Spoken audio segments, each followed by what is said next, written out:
أعوذ بالله من الشيطان اللعين الرجيم. بسم الله الرحمن الرحيم.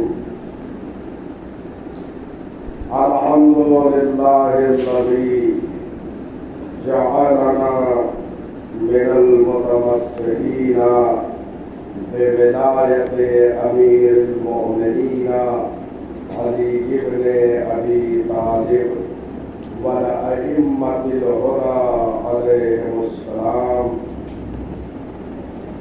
أما بعد، فلما أشفق من فتنة الفاسقين واتقى فيك المنافقين أوحى إليه رب العالمين.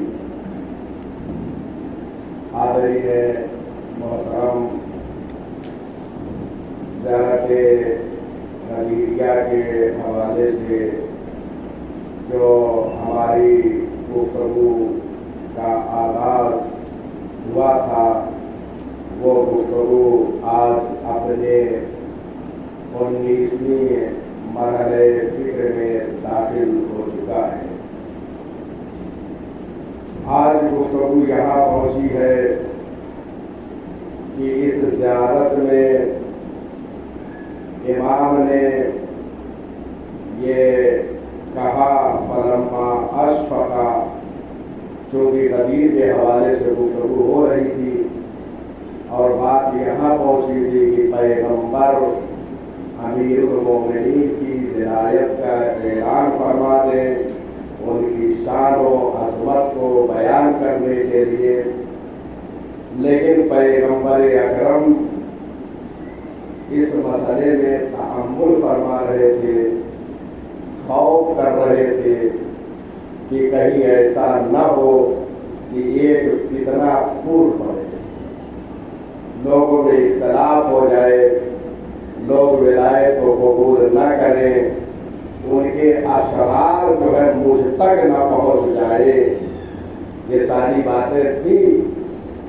تو یہاں پر امام نے زیارت میں یہ فقرہ کہا فلما اشفقا، جب پیغمبر اکرم فاسقین کے شر سے ڈر رہے تھے، واتقى فيك المنافقين، اور منافقوں سے احتیاط کر رہے تھے، اوحى الیہ رب العالمین، تو اللہ نے پیغمبر کی طرف وحی کی. یعنی فاسقین سے خوف کر رہے تھے، منافقین کی سازشوں سے ڈر رہے تھے، تو پروردگار عالم نے وحی بھیجی پیغمبر اکرم کی طرف. اور وہاں پر یہ فرمایا یا ایھا الرسول بلغ ما انزل الیک من ربک وَإِن لَّمْ تَفْعَلْ فَمَا بَلَّغْتَ رِسَالَتَهُ وَاللَّهُ يَعْصِمُكَ مِنَ النَّاسِ. ماشاء اللہ، یہ آئے ولایت جو ہماری قوم و ملت کے بچے کو حفظ ہے، لیکن حفظ کے ساتھ ساتھ اس آیت میں چند ایسے مطالب کو بیان کروں گا جو ہمیشہ یاد رکھنے کی چیزیں ہیں. یا ایھا الرسول، اس میں پیغمبر اکرم کے منصب کو یاد کیا ہے. خطاب اللہ نے کیا یا ایھا الرسول. رسالت ایک منصب ہے، ایک عہدہ ہے. اس عہدے کے ذریعے سے اللہ نے اپنے نبی کو خطاب کیا. اور یہ یا ایھا الرسول پورے قرآن میں صرف 2 مرتبہ آیا ہے، اور دونوں جو ہے اسی سورہ مائدہ میں. یہ سورہ مائدہ کی آیت نمبر 67 ہے. اس آیت میں یا ایھا الرسول آیا ہے، اور اسی سورہ مائدہ کی آیت نمبر 41 میں یا ایھا الرسول آیا پورے قرآن میں. تو یہ یا ایھا الرسول کے ذریعے سے اس لیے خطاب ہو رہا ہے کہ یہ منصب ہے رسالت، اور منصب کو اس لیے یاد کیا گیا ہے کہ ایک اور منصب اور عہدے کا اعلان ہوتا ہے. اب وہ منصب ولایت ہے، یعنی رسول اب ولایت کا اعلان کر دو. اس کے بعد بلغ یہ وہ کلمہ ہے جو پورے قرآن میں ایک مرتبہ استعمال ہوا ہے ولایت امیر المومنین کے حوالے سے، یعنی اس کو پہنچا دیجیے، استعمال کیا اللہ نے اور اس کو دوبارہ پھر استعمال نہیں کیا۔ اس کے بعد ہے ما انزل الیک من ربک، جو نازل ہوا ہے تمہارے رب کی طرف سے اس کو پہنچائیے۔ ما انزل اس بات کی نشاندہی کر رہا ہے کہ یہ پیغام بہت اہم ہے، یہ معمولی پیغام نہیں ہے، پیغام ولایت ما انزل جو تمہارے رب کی جانب سے تم پر نازل ہو چکا ہے، اتنا اہم پیغام ہے کہ علامہ شیخ مفید رحمت اللہ علیہ نے اپنی امالی میں ایک حدیث مبارک کو ذکر کیا ہے۔ امیر المومنین سے خطاب کرتے ہوئے پیغمبر اکرم نے یہ ارشاد فرمایا، اے علی لو لم ابلغ ما امرت به من ولایت کا لحبط عملی، اے علی جو اللہ کی جانب سے پیغام آیا ہے تمہاری ولایت کے سلسلے میں، اگر میں اس کو نہ پہنچاؤں تو میرا عمل حبط ہو جائے گا۔ بہت توجہ رکھیے، بہت اہم مسئلہ ہے، یعنی پیغمبر اکرم کی 63 سالہ حیات، جس میں 23 سال جو آپ کی تبلیغی زندگی ہے، 40 سال پیغمبر اکرم خاموش رہے، 13 سال مکے میں آپ نے تبلیغ فرمائی، اس کے بعد ہجرت کر کے جب مدینہ الرسول تشریف لائے تو 10 سال آپ نے وہاں زندگی بسر کیا، اور 10 سال میں 80 جنگیں پیغمبر اکرم نے علی کو تنہا لے کر لڑی ہے، یعنی ایک پیغمبر نے تنہا 80 جنگیں کفار و مشرکین و منافقین سے لڑی ہیں، لیکن آج 57 ممالک سے ایک جنگ نہیں لڑی جا رہی ہے۔ لوگ فرما رہے ہیں یہ لمحہ فکریہ ہے یا نہیں ہے؟ 80 جنگیں مدینہ الرسول میں آنے کے بعد پیغمبر اکرم نے جو ہے لڑی ہے، اور سب کے فخر و کامرانی کا صحرا امیر المومنین کے ساتھ ہوا۔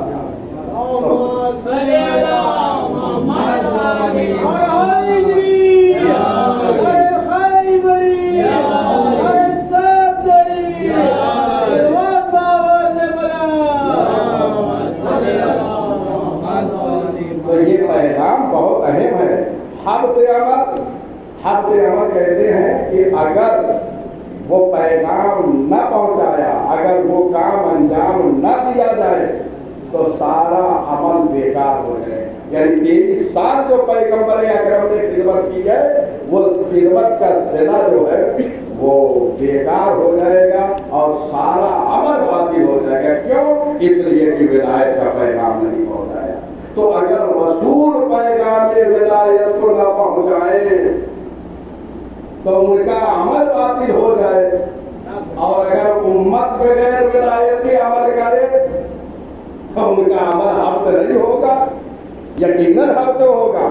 حبط کہتے ہیں عمل، یعنی انسان جو کچھ اس نے عمل انجام دیا ہے اپنی حیات میں۔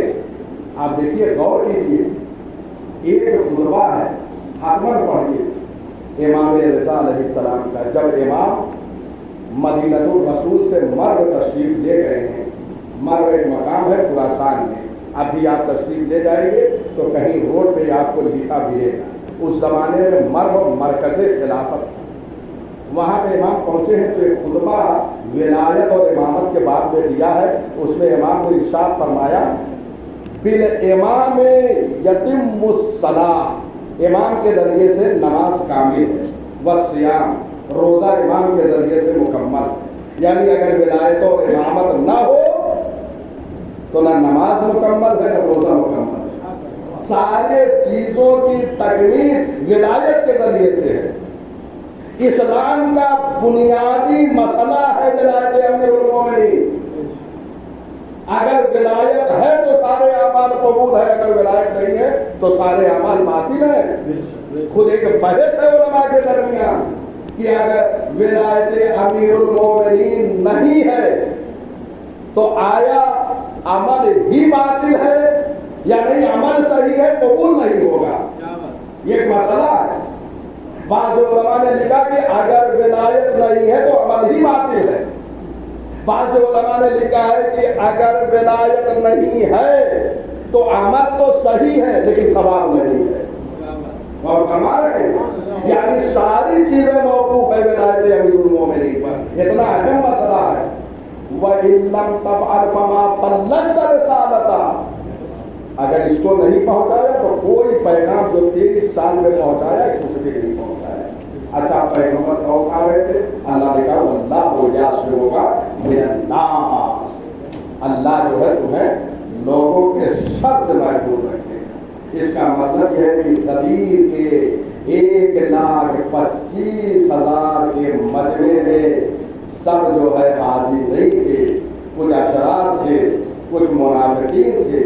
اگر اشرار و منافقین نہیں تھے تو اللہ کو کہنے کی یہ ضرورت نہ ہوتی واللہ یعصمک من الناس، اللہ تمہیں لوگوں کے شر سے محفوظ رکھے گا۔ بہرحال یہ آیت وہاں پہ نازل ہوئی کہ پیغمبر اس پیغام کو آپ پہنچا دیجیے۔ اس کے بعد کا فقرہ ہے کہ امام نے جو وہاں پہ یہ تمام چیزیں پیش کیا ہے، اس کے بعد یہ ولایت جو ہے، یہ ولایت ایک بات اور عرض کر دوں، بہت سارے مطالب ہیں، اگر میں ساری چیزیں بیان کرتا چلوں تو کئی جلدوں میں کتاب لکھی جا سکتی ہے۔ ولایت امیر المومنین، آیا ولایت عارضی ہے یا ولایت طولی ہے؟ ایک بحث ہے علماء کے درمیان۔ ولایت عارضی کا مطلب ہے کہ آیا یہ ولایت اللہ کے مقابل میں ہے یا عارضی ہے، یعنی یہ طولی ہے عارضی ہے، دو چیزیں۔ عارضی کا مطلب بالاستقلال ذاتاً، یعنی اللہ کے مقابل میں یہ ولایت، یا عارضاً نہیں، اللہ کے بعد جو ہے ان کو ولایت حاصل ہے۔ ایران کے جلیل القدر عالم دین علامہ آیت اللہ جمادی عاملی کا یہ فقرہ ہے کہ یہاں پر نہ ولایت عارضی ہے نہ ولایت طولی ہے۔ عارضی اس لیے نہیں ہے کہ اللہ کے مقابل میں ولایت نہیں ہے اہل بیت علیہ السلام، عارضی کے بعد جو ہے طولی مسئلہ آتا ہے، یہ طولی بھی نہیں ہے۔ کیوں؟ اس لیے کہ طولی ولایت وہاں میں ہوتی ہے کہ ایک ولی چلا جائے پھر دوسرا آئے تو اسے کہتے ہیں ولایت طولی۔ اللہ تو ہمیشہ رہنے والا ہے، اسی لیے اللہ کے صفات میں یہ تین اہم صفتیں ہیں کہ اللہ ازلی ہے، اللہ ابدی ہے، اللہ سرمدی ہے۔ یہ تین جو ہے اہم معنی رکھتے ہیں۔ ازلی اسے کہتے ہیں کہ جس میں سابق میں کبھی عدم طاری نہ ہو، اللہ مسبوق بالعدم ہے، یہ اصطلاح ہے علم کلام کی۔ آئیے علم کلام کی یہ اصطلاح ہے کہ اسے یہ نہیں کہا جا سکتا کہ سابق میں اس پہ عدم طاری رہا ہو، مسبوق بالعدم نہیں ہے اللہ۔ اور آپ کو یہ پڑھتے هو الاول والآخر، اول کا یہی معنی ہے جو معنی ازلی ہے۔ ازلی کا معنی یہ ہے کہ سابق میں عدم نہیں ہے، اس کا وجود ہی وجود ہے۔ جس چیز کو آپ اول فرض کریں گے اس اول سے پہلے وہ اول ہے، هو الاول، یہی معنی ازلی ہے۔ اللہ ازلی ہے، ازلی کا یہ معنی ہے۔ وہ هو الآخر، وہ آخر ہے، یعنی آئندہ میں کبھی اس پر عدم طاری نہیں ہوگا، آئندہ میں اس پہ کبھی عدم طاری نہیں ہونے والا ہے، آئندہ وہ موجود ہی موجود ہوگا۔ یہ معنی ابدی ہے، اور یہی وہ معنی ہے جو هو الآخر کہتے ہیں، وہ آخر ہے۔ جس چیز کا تصور کریں گے آخر میں، اس کے بعد بھی وہ آخر ہے۔ آپ کسی شے کو منتہی کریں گے کہ یہ آخر ہے، اس کے بعد وہ اللہ آخر ہوگا۔ کیونکہ یہاں ایک لامتناہی سلسلہ ہے. یہ ذرا سا فلسفہ و کلام کی بحث سے ذرا سا سخت ہے. یہ چونکہ مسئلہ جو ہے طولی اور عرضی کا بڑا سخت ہے، یہ سمجھانا ہے. لہذا اللہ جو ہے ازلی، ابدی اور سرمدی. سرمدی کا مطلب یہ ہے کہ جو ازلی اور ابدی یعنی ماضی، حال اور مستقبل کو شامل ہے. کسی زمانے میں اس پر عدم طاری نہ ہو، کسی زمانے میں اس پر عدم طاری نہ ہو، اسے کہتے ہیں سرمدی. تو یہ بات اگر واضح ہو گئی تو نہ سابق میں عدم ہے نہ آئندہ عدم ہے، یعنی وہ معدوم ہو ہی نہیں سکتا. وہ جب بھی ہوگا اس کا وجود ہی ہوگا. تو جب وجود ہوگا تو ولایت اہل بیت طولی بھی نہیں ہے، اس لیے کہ ولایت طولی وہاں ہوتی ہے جہاں ایک کے بعد دوسرا ہے. اللہ ہر زمانے میں ہے، وہ کبھی معدوم نہیں ہے، لہذا اس کی ولایت طولی نہیں ہے کہ وہ چلا جائے تو اہل بیت کی ولایت ہے. تو نہ عرضی ولایت ہے اللہ کے بالمقابل، بالاستقلال و بالذات ان کی ولایت نہیں ہے، اور نہ ہی بالطول ہے کیونکہ اس پر کبھی عدم طاری ہونے والا نہیں ہے. پھر یہ ولایت ہے کیا؟ یہ ولایت جو ہے اللہ کی، وہ یہاں پہ ظہور کرتی ہے، یہاں متجلی ہوتی ہے. یعنی اہل بیت علیہ السلام کے بعد جو ہے اس کی ولایت ظہور کرتی ہے، یہاں متجلی ہوتی ہے. ولایت اس کی ہے اور ظاہر یہاں ہو رہی ہے. اسی لیے یہ معصوم نے فرمایا ولایتنا ولایت اللہ، ہماری ولایت اللہ کی ولایت ہے. یعنی اگر کوئی ولایت امیر المومنین کا انکار کر رہا ہے تو اللہ کی ولایت کا انکار کر رہا ہے. ان کی ولایت اللہ کی ولایت ہے. تو آپ نے ملاحظہ فرمایا ان کی ولایت نہ عرضی ہے، ان کی ولایت نہ طولی ہے، بلکہ یہاں پر ولایت پروردگار جو ہے وہ متجلی ہو رہی ہے. یہاں پہ ظہور ہو رہا ہے ولایت پروردگار کا. اس کے بعد پیغمبر اکرم نے یا ایھا الرسول بلغ آیت نازل ہوئی. اشرار سے مطمئن ہوئے کہ اب کچھ ہونے والا نہیں ہے، پروردگار ان کی شرارتوں پہ خط بطلان کھینچ دے گا. تو پیغمبر اکرم نے فخطبہ، خطبہ دیا. بڑا طولانی خطبہ ہے. خطبہ غدیریہ میں بارہا یہ کہتا رہتا ہوں کہ چند خطبے ہیں، اگر آپ پڑھ لیں تو سارا اسلام آپ کے پاس ہے. ان میں سے ایک خطبہ غدیریہ ہے. پیغمبر اکرم نے وَأَسْمَعَ، خطبہ دیا اور سب کو سنایا، وَنَادَى اور ندا دیا، فَأَبْلَغَ پہنچایا، ثُمَّ سَأَلَهُمْ أَجْمَعَ پھر سب سے سوال کیا. یہ اجمع تاکید کے لیے ہے. ماشاءاللہ علماء کرام اجمع، اغتا، ابسا یہ بہت سارے الفاظ گرامر سے استعمال ہوتے ہیں. تو سب سے سوال کیا، فقالا هل بلغت، کیا میں نے پہنچا دیا؟ فقالوا اللہم بلا، ہاں یا رسول اللہ آپ نے پہنچا دیا. فقالا اللہم اشہد. دیکھیے کتنا منظم اقرار ہو رہا ہے. پیغمبر اکرم نے حاجیوں سے سوال کیا، اس لیے کہ سوال کے بعد جب اقرار ہو جاتا ہے نا تو مکرنا ذرا سخت ہو جاتا ہے. تو فرما رہے ہیں اگر آپ کسی سے سوال کریں کہ کیا بھائی میں نے یہ پیغام پہنچا دیا، ہاں، تو ہم مکر نہیں سکتا. اور اگر مکر جائے تو سمجھ لیجیے وہ کتنا شاطر ہوگا. غور فرما رہے ہیں. تو پیغمبر اکرم نے سب سے اقرار دیا اور سب نے کہا ہاں آپ نے پہنچا دیا.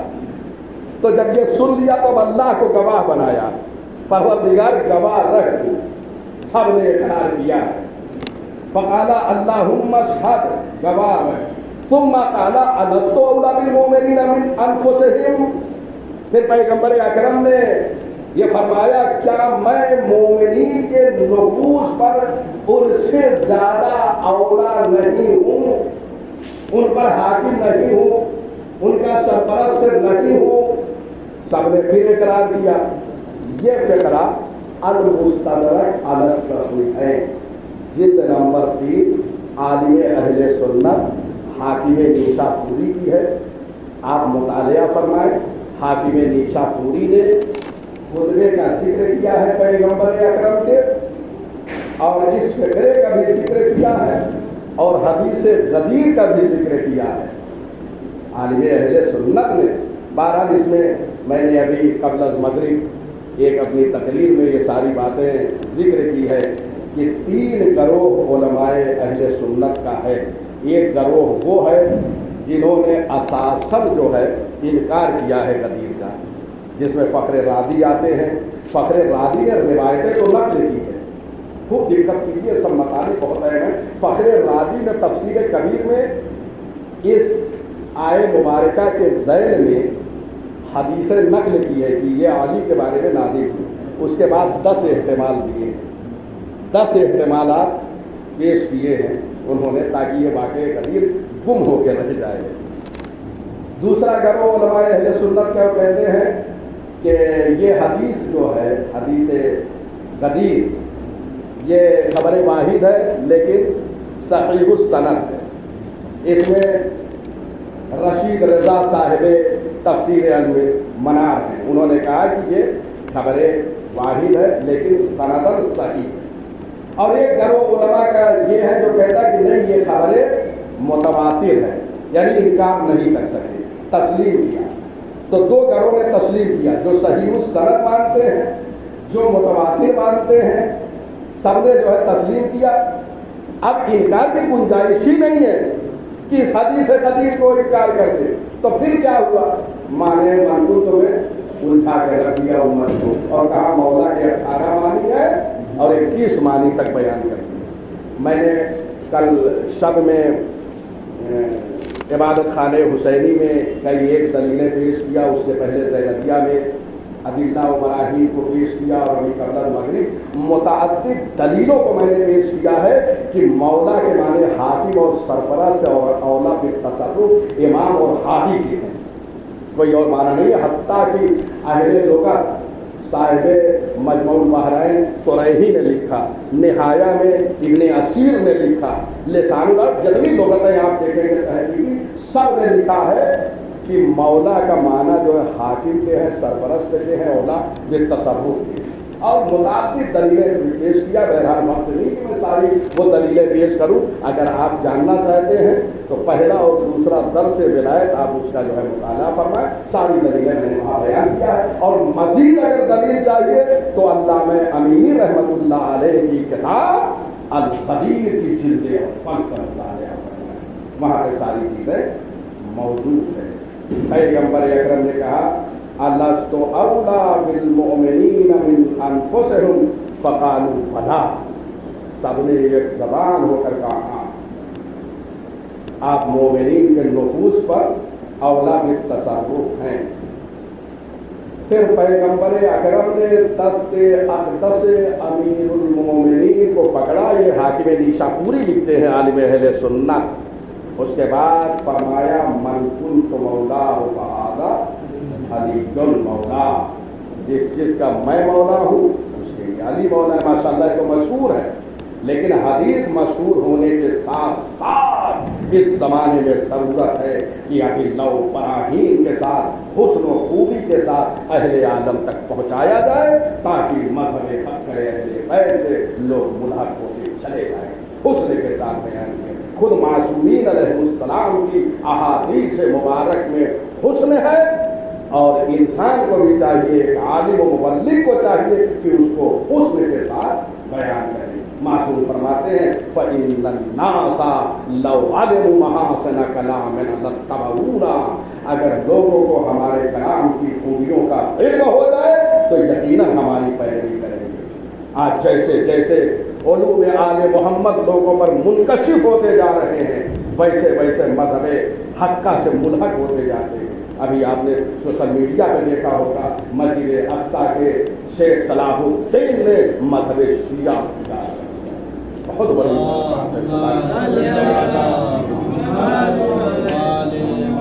اور اس کے بعد ابھی میں نے ان کی دوسری جو سوشل میڈیا پہ جو ہے ویڈیو آئی ہے, اس میں تنہا نہیں ہے, ایک گروہ کو میں نے دیکھا, علماء اہل سنت ہیں, ان کے پیچھے کھڑے ہوئے ہیں, اور وہ یہ یاد رکھیے کہ نعوذ باللہ پہلے ان کا جو نظریہ تھا کہ امام حسین علیہ السلام نے جو قیام کیا ہے نعوذ باللہ کہ وہ امام کا قیام صحیح نہیں تھا، یہ ان کا نظریہ تھا، لیکن آج اس پہ خط بطلان کھینچ دیا کیونکہ حقیقت کا علم ہو گیا، اس نظریے کو باطل قرار دیا۔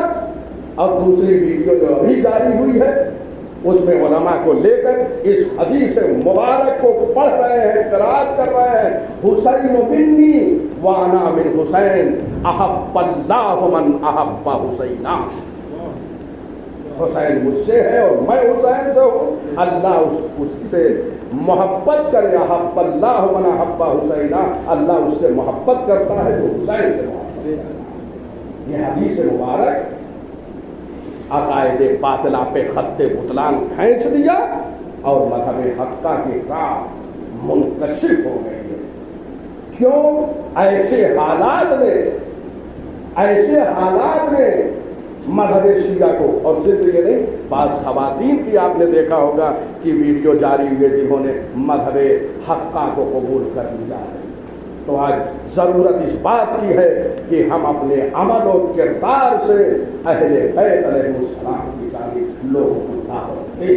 فَإِنَّ النَّاسَ لَوْ عَلِمُوا مَحَاسِنَ كَلَامِنَا لَاتَّبَعُونَا، اگر لوگوں کو علم ہو جائے خوبیوں کا تو یقیناً وہ اتباع اور پیروی کریں گے۔ یہ ہماری ذمہ داری ہے، یہ سوشل میڈیا ہے، حدیثیں آپ لکھیے، معصومین علیہ السلام کے پیغام کو پہنچائیے، عام کیجیے، اس کے ذریعے سے لوگوں کو دعوت دیجیے، ورنہ سوال ہوگا روز محشر ہم سے کہ اہل عالم تک جب سوشل میڈیا آپ کے ہاتھ میں تھا تو آپ نے پہنچایا کیوں نہیں؟ پہلے تو عذر تھا کہ نہ پرنٹ میڈیا ہمارے ہاتھ میں ہے نہ الیکٹرانک میڈیا ہے، اب تو یہ میڈیا ریڈیم میں آ گیا ہے، اب کوئی بچ نہیں سکتا، حجت تب پر تمام ہے۔ ایک اور بہت نظریہ آج کل گونج رہا ہے، اس سے بھی بیان کر دوں اور تمام کر دوں۔ کہا یہ جاتا ہے کہ بہت سے لوگ پر حجت تمام نہیں ہے، یہ بھی غلط ہے۔ یہ زمانے سابق نہیں کہ افریقہ کے جنگل میں رہنے والوں کو دین کا پتہ نہیں ہے، آج ہر ایک پر اللہ کی حجت تمام ہے، آج حجت الہی ہر ایک تک پہنچ گئی ہے، لہذا وہی مذہب تشیع کو اختیار کرے گا کہ جس نے عالم زر میں ولایت علی کا اقرار کیا تھا، آج وہی کرے گا۔ یہ اور بات ہے، گرد و خاک اس کے قلب پہ بیٹھ گئی تھی، وہ صاف ہو گئی تو اقرار پھر سے ہو گیا، غور فرما رہے ہیں۔ لہذا یہ پیغام کو عام کیجیے، وَإِلَّا حجت الہی سب پر تمام ہے۔ بہرحال یہ حدیث ہے، اس کے بعد پیغمبر کی دعا ہے، میں تمام کر رہا ہوں، اللہم والی من والا وعاد من عادا وانصر من نصرا واخذل من خذلا، کیونکہ یہ دعا بہت اہم ہے۔ اعلان ولایت ہو گیا، لوگ امیر المومنین کے دشمن تھے، اس لیے کہ کتنی جنگوں میں ان کے آبا و اجداد مارے گئے ہیں ان کی تلوار سے، اب ولایت کا اعلان ہو رہا تو دشمنی اور بڑھنے والی ہے، لہذا یہ دعا دے دیا پیغمبر نے، اللہم والی من والا، پروردگارہ اسے دوست رکھ جو علی کو دوست رکھے، پروردگارہ اسے دشمن رکھ جو علی کو دشمن رکھے۔ اس کے بعد ہے وانصر من نصرا، جو علی کی مدد کرے اس کی تو مدد کر، واخذل من خذلا، اور اس کو ذلیل و رسوا کر جو علی کو ذلیل و رسوا کرنا چاہے۔ غور کیجئے گا، پروردگار اچھا یہ بتائیے، پیغمبر اکرم دعا کریں اور دعا بارگاہ رب العزت میں قبول نہ ہو، یہ ناممکن ہے۔ کیوں؟ اس لیے کہ اس سے قبل اسی زیارت غدیریہ کا یہ فقرہ میں نے آپ حضرات کی خدمت میں پیش کیا تھا کہ وَأَنَّ اللَّهَ اسْتَجَابَ لِنَبِيِّهِ صلی اللہ علیہ وآلہ فِيكَ دعوتہ، اور بتحقیق اللہ جو ہے اپنے نبی کی دعا کو آپ یعنی امیر المومنین کے باب میں قبول کرتا ہے۔ جو دعا پیغمبر اکرم نے امیر المومنین کے حق میں فرمائی ہے وہ اللہ کی بارگاہ میں دعا مستجاب ہے، لہذا جو علی کا محب ہے اللہ اسے دوست رکھتا ہے، اس سے محبت کرتا ہے، یہ طے شدہ بات ہے۔ بہرحال اس کے بعد سخنہائے گفتنی بہت ہیں، میں یہیں پہ تمام کر رہا ہوں، انشاءاللہ اس کے بعد جو ہے نشستوں میں گفتگو آگے بڑھے گی اور یہ ولایت کا پیغام مظلومیت حضرت زہرا سے بہت زیادہ وابستہ ہے، اس لیے کہ شہزادی پہلی وہ خاتون ہیں جنہوں نے ولایت امیر المومنین سے دفاع کیا ہے، اور اس دفاع کے نتیجے میں زمانے والے آگ و لکڑی لے کر جمع ہو گئے۔ عزادارو، تاریخ کا یہ جملہ ہے کہ آیت تطہیر کے نزول کے بعد سرکار رسالت مآب 6 مہینے یا 9 مہینے جب نماز صبح کے لیے گزرتے تھے تو دروازے زہرا پر رک کر کہتے تھے السلام علیکم یا اہل بیت النبوہ، اے اہل بیت نبوت تم پر سلام ہو۔ یہ یہی بتانا تھا کہ دیکھو اس دروازے کی اتنی عظمت ہے کہ کائنات کا رسول سید المرسلین خاتم النبیین اس دروازے کا احترام کر رہا ہے۔ یاد رکھنا میری شہادت کے بعد اس دروازے کو نہ جلانا۔ ارباب اعزاز، لیکن دشمنوں نے وفات پیغمبر کے بعد جب شہزادی کا قیام ہوا، اپنے حق میں مطالبہ کیا تو آگ و لکڑی لے کر جمع ہو گئے اور دروازے کو آگ لگا دی گئی۔ لو دروازہ جل رہا ہے۔ ارباب اعزاز، تاریخ کا یہ جملہ ہے، جلتا ہوا دروازہ سیدہ پہ گرا دیا گیا۔ ارے یہ دروازے عرب کے ہوتے تھے، کوئی معمولی دروازے نہ ہوتے تھے، بڑے بڑے دروازے۔ آج بھی آپ دیکھ رہے ہوں گے جو دروازہ پرانے زمانے کا ہوتا ہے اس میں بڑی بڑی میخیں ہوتی ہے۔ جب جلتا ہوا دروازہ گرایا گیا، ایک میخ سیدہ کے سینے پہ ڈالی، اجرکم اللہ، ایک میخ سیدہ کے سینے پہ آ گئی۔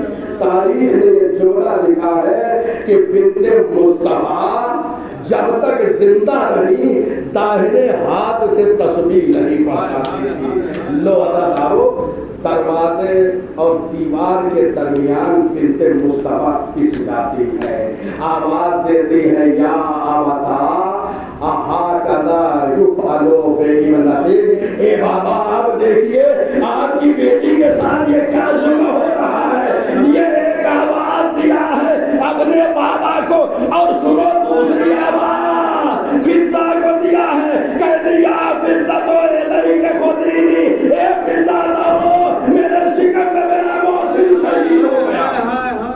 اجرکم اللہ، میرے شکم میں میرا محسن شہید ہو گیا۔ ہائے دادارو، ایک طرف رسول کو آواز، ایک طرف فضا کو آواز۔ عالم یہ ہے کہ جب خاتون کی یہ کیفیت ہوتی ہے تو آپ بہتر جانتے ہیں کیا گزر جاتی ہے۔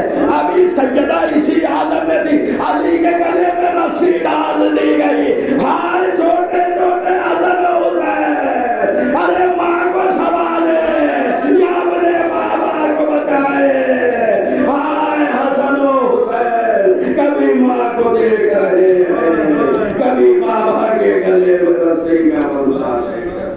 وَسَيَعْلَمُ الَّذِينَ ظَلَمُوا أَيَّ مُنقَلَبٍ يَنقَلِبُونَ رَبَّنَا تَقَبَّلْ مِنَّا إِنَّكَ أَنْتَ السَّمِيعُ الْعَلِيمُ بحق محمد وآلہ الطیبین الطاہرین۔ خدایا بحق زہرا وابیہا وبالہا وبنیہا والسر المستودع فیہا، اس ذکر قلیل کو ہم سے قبول فرما۔ پروردگارہ، مزارات مقدسہ کی حفاظت فرما، شیعان حیدر کرار کی حفاظت فرما۔ میرے اللہ، جب تک اس دنیا میں زندہ رکھنا، قرآن اور ولایت اہل بیت علیہم السلام کے ساتھ رکھنا۔ میرے اللہ، دنیا میں بار بار زیارت حسین ابن علی نصیب فرما، آخرت میں شفاعت حسین ابن علی